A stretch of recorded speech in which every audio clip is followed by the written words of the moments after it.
Right, so we had a bit of a technical difficulty and we lost you, so we're back again. So the last point on this exponential graph, a half to the x minus 1 is 1 negative 0,5. So if I draw the graph, there is the graph of g of x, so a little bit of graph revision.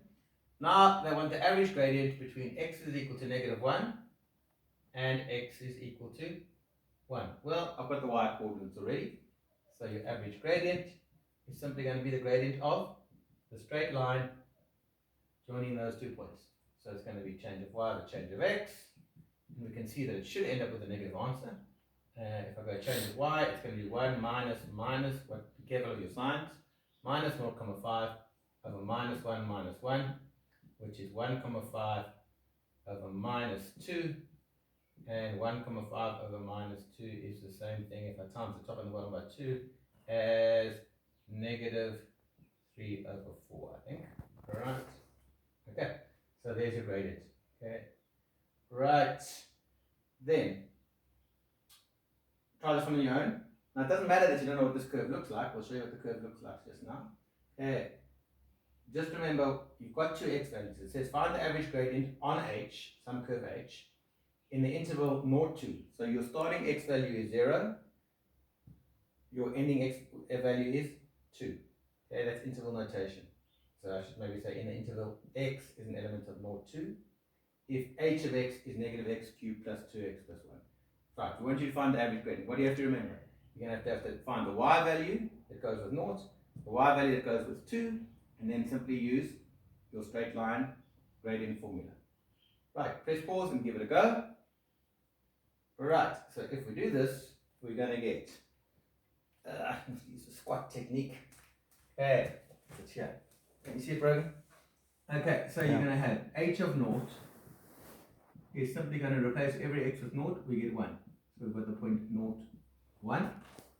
H of 2 though, we have to do a bit of working, is going to be negative 2 cubed plus 2 times 2 plus 1, which is going to be negative 8 plus 5, and negative 8 plus 5 is negative 3. So I've got the point 2, negative 3. So now I've got to find the gradient between those 2 points. Okay, so basically the 2 points, we don't know what the curve looks like, it doesn't really matter, is the point 0, 1 and the point 2, negative 3.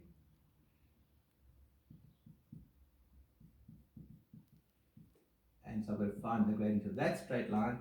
Okay, and the gradient of that line will be 1 minus minus 3. Rogan, you have to do a close-up of this just now. 1 minus minus 3 over 0 minus 2, which is 4 over negative 2, which is negative 2. Okay, so, and just to show you, here's the actual curve. And we've got the point when x is equal to 0 over there, y was equal to 1. When x is 2, y is negative 3. So we found the gradient of the straight line joining those 2 points over there between 0, 1 and 2, negative 3. And the answer is negative 2. Okay. Right, Rogan, please pause it. Okay, lovely. Okay, welcome back everyone. Okay, so just first of all, let's start over here with some revision of notation. Okay, if you've got a curve f, okay, and the x value there is 2, don't forget that we can write the y value. Well, how would you find the y value? You'd sub it into x is equal to 2 into equation f. In other words, the y value we could write as f of 2. So in other words, the coordinates of this point over here can be written as 2f of 2. Okay, likewise over here, if x is 4, the y coordinate we'd find by subbing in x is equal to 4 into f. So we can describe that point as 4f of 4.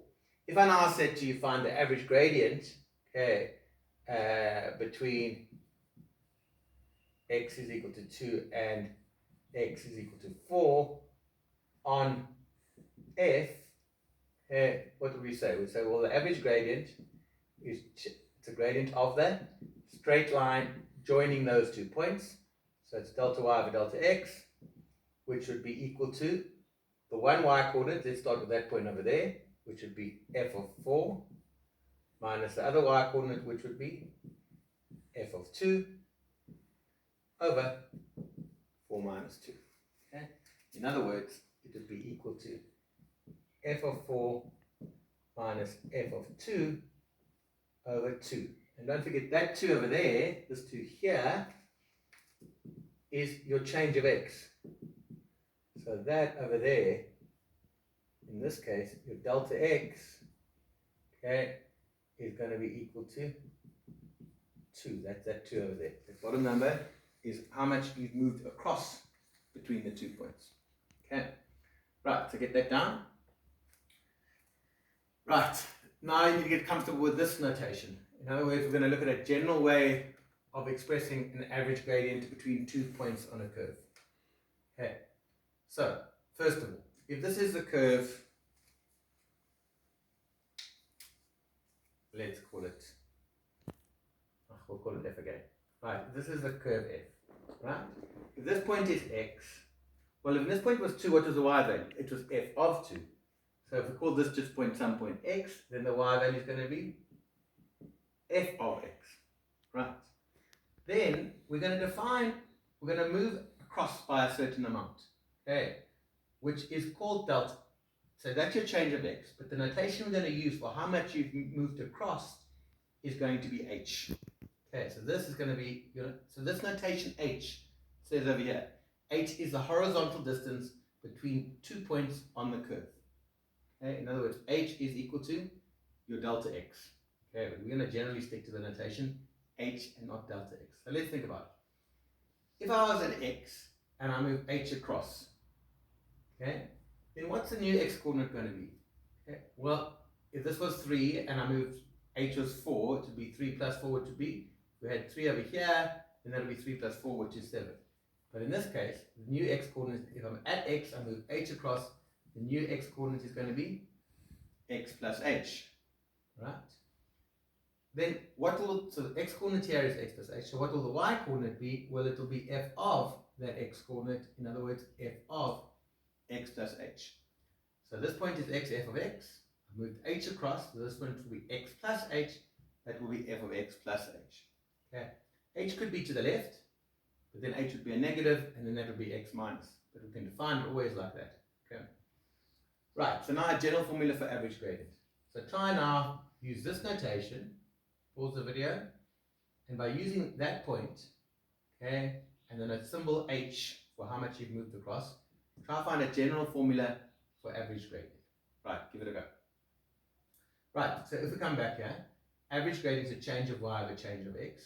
So what's the y coordinate there?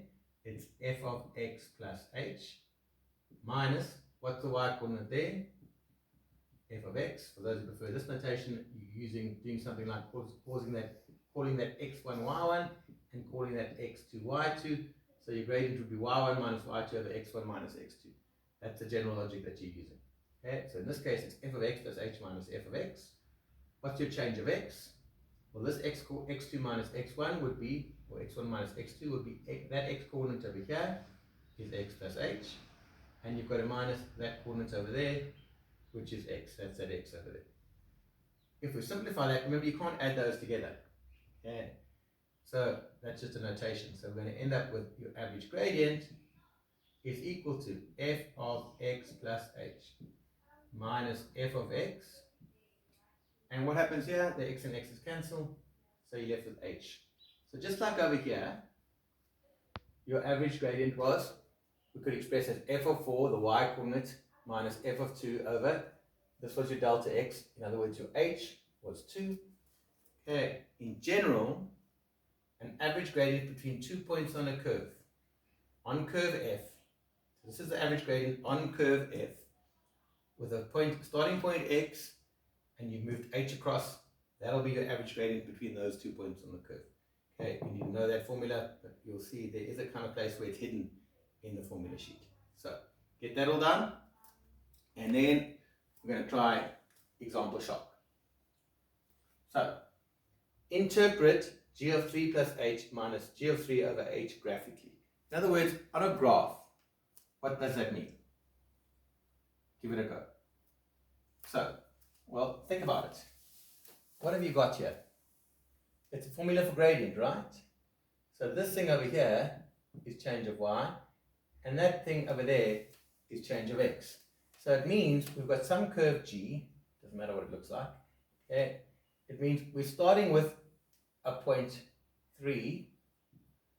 So if this is curve g, then the y value here is, oh, we have a fly buzzing around, the y value here is g of 3. So this point would be 3g of 3.